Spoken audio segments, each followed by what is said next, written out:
Billy Wolf. Bonjour à tous. Alors, c'est un concept déjà très connu sur YouTube et même sur Twitch, il y en a qui font ça. On va se perdre sur YouTube aujourd'hui. Qu'est-ce que ça veut dire se perdre? Eh ben c'est tout simplement mettre des trucs un peu au hasard sur la barre de recherche et trouver des trucs incroyables. Et donc pour ce faire déjà, on a créé un compte spécifique pour ça. Vois-tu? Ce qui s'appelle Je me suis perdu 41 avec une photo de moi en train d'éternuer. Ce qui est magnifique. Donc avec ce compte, on va pouvoir faire des belles choses. Enfin, de belles choses, je sais pas trop. Alors voilà, déjà on a les tendances, bien entendu. Et ouais. Donc c'est des recommandations de base, quoi. Et on va tout simplement mettre des lettres un peu au hasard. Et on va voir ce qui nous est proposé. Alors, on va commencer avec un X. Donc on a XXX Temptation. Bien entendu, déjà il y a une faute, Tenations. Ok, on va mettre une autre lettre, un W, un Y. Là, ici, on a peut-être un truc. On va cliquer là-dessus. C'est très étrange.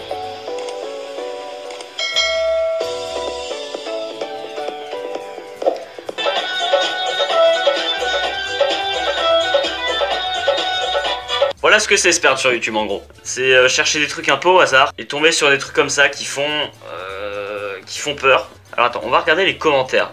Il n'y a même pas un seul commentaire.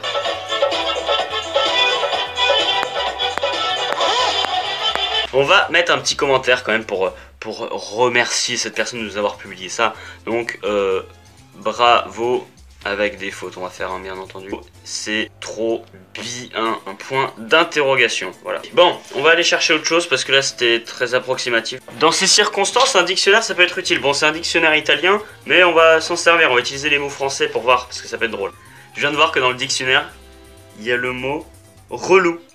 Il y a le mot relou dans le dictionnaire italien et ce n'est même pas une blague. Voilà, attendez, je vous le montre. Relou. Ouvre-boîte. Ouvrir une boîte de conserve. Oh, près d'1 million d'abonnés. Damien, tu peux montrer comment on ouvre? Ah ouais, je connaissais pas. Un bord un peu plus épais. Donc il faut déjà la mettre dans le bon sens. Bien nettoyer ici, le dessus, parce qu'il peut y avoir des poussières, des choses comme ça. Ça, c'est le meilleur ouvre-boîte qui existe au monde. D'accord. Là, on a une pièce de collection. En fait, si tu veux, on va aller s'appuyer sur le bord, on va les transpercer, et à partir de là, ici, cette partie va permettre de basculer. Toi qui arrives, vous avez vécu peut-être une première mondiale pour Sandra. Comment ouvrir une boîte de conserve? Alors on est tombé sur comment ouvrir une boîte de conserve, un tutoriel de 750 grammes. Je ne connaissais pas du tout cette chaîne YouTube. Et bah c'était très intéressant. Allez, on recommence. Hop, on va au début. Avant-hier. Ok, donc on a pas mal de vidéos. Ok, donc là j'ai mis les plus populaires. Et on voit que la vidéo la plus populaire est de 26 000 vues. Qu'est-ce que c'est que ça? Encore de la musique. De Gameuse02.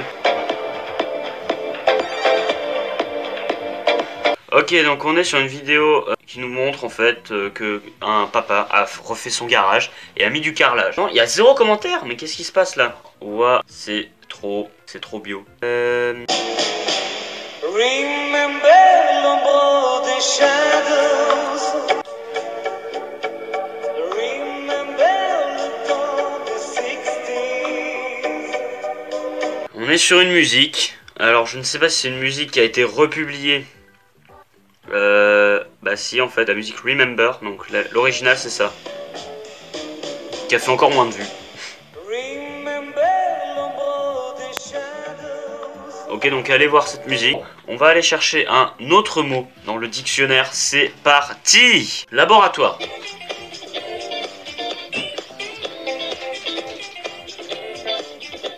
Je vais voir les commentaires. Ah, il y a des commentaires. J'ai remarqué qu'il y a de moins en moins... Oh, l'écriture sur YouTube. Pourquoi on torture que la fille aux cheveux roses et bleus? Bah alors je sais pas, j'ai pas vu la fin. Égayé.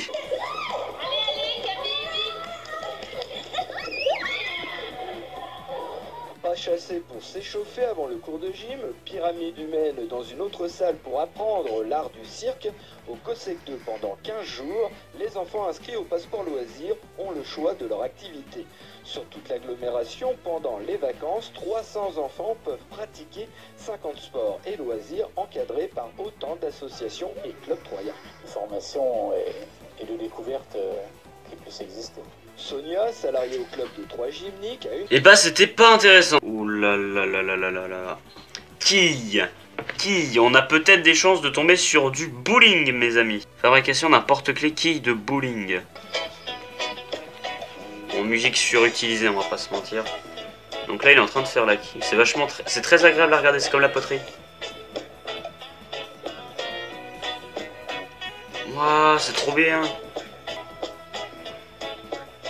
Waouh, c'est super beau. Bon allez, une toute dernière pour rigoler. Oh punaise. Comment se faire virer par son patron? Oh magnifique. Oh ça va être drôle. Je sens qu'il va être incroyable. Bonjour, je suis Xavier de Huizara, je suis expert et coach en licenciement. C'est-à-dire que j'apprends aux gens comment faire pour se faire licencier. À condition bien sûr que votre boulot vous emmerde, que l'environnement dans lequel vous travaillez est infect, et puis que vos collègues sont stupides, bref, que votre travail est aliénant. Ma méthode consiste à pousser votre patron à vous licencier, mais sans le motif de faute grave. Vous allez voir votre directeur dès le matin, et vous lui expliquez que vous souhaitez vous excuser à cause d'un rêve que vous avez fait la nuit précédente. Expliquez-lui que, dans votre rêve, vous lui avez fait un doigt d'honneur, et que vous l'avez traité de tous les noms. Joignez le geste à la parole, expliquez-lui que vous êtes très gêné par tant de vulgarité, mais que c'est vrai, qu'il est vraiment con, que c'est vraiment un gros con, dans votre rêve bien sûr. Normalement, si vous avez affaire à un patron normal, eh bien il devrait vous virer immédiatement. N'hésitez pas à être vulgaire, puisque en rêve on peut tout se permettre. Il ne pourra jamais rien vous reprocher, d'autant plus que si vous venez le voir, c'est justement pour vous excuser. S'il ne vous dégage pas, eh bien vous revenez dans son bureau le lendemain matin pour vous excuser une nouvelle fois, mais cette fois-ci, dans votre rêve, vous lui expliquez que non seulement vous lui avez fait un doigt d'honneur, mais en plus, vous lui avez glissé vos doigts dans son cul.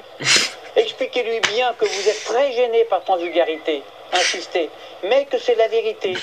Vous lui avez vraiment mis vos doigts dans son cul. Et s'il n'a toujours pas compris, eh bien vous revenez le lendemain matin, etc., etc. Tout en inventant des tas de rêves plus ou moins farfelus, mais vous lui dites bien que ce sont des rêves et que vous vous excusez. Comme ça, il ne pourra jamais vous licencier pour faute grave.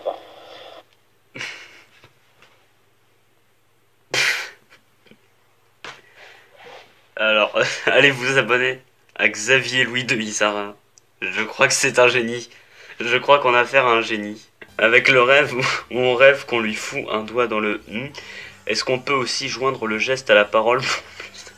Ah, je suis bien content d'avoir fait ça. Ah non, franchement, c'était quel mot? Licenciement, alors ça, je retiendrai.